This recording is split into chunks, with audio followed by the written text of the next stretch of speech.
அன்பார்ந்தவர்களே,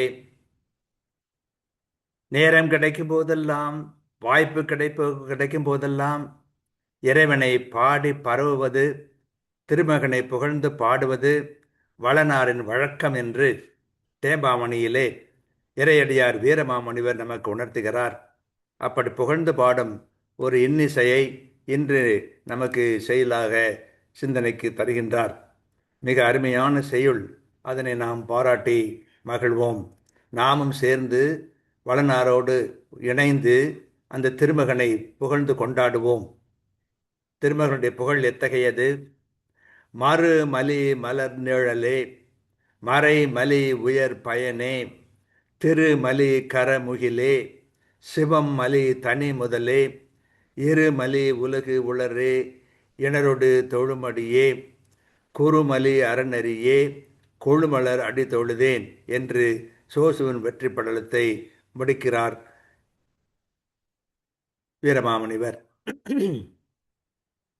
சூசை பாடுவது.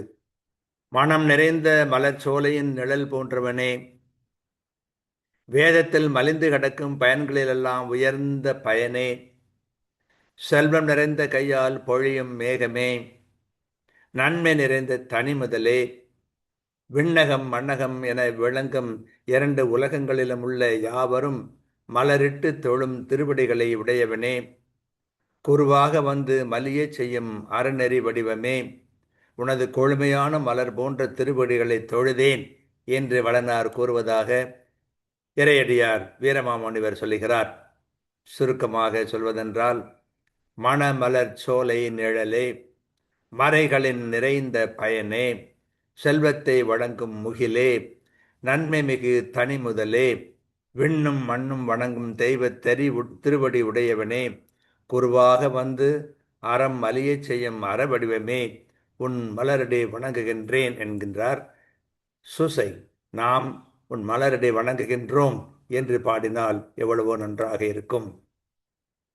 மறுமலி மலர் நிழலே, மறைமலி உயர் பயனே, திருமலி கரமுகிலே, சிவமலி தனி முதலே, இருமலி உலக உளரே, இணரொடு தொழுமடியே, குறுமலி அறநறியே, கொழுமலர் அடித்தொழுதேன் என்று அற்புதமாக வீரமாமுனிவர் இதை தருகின்றார்.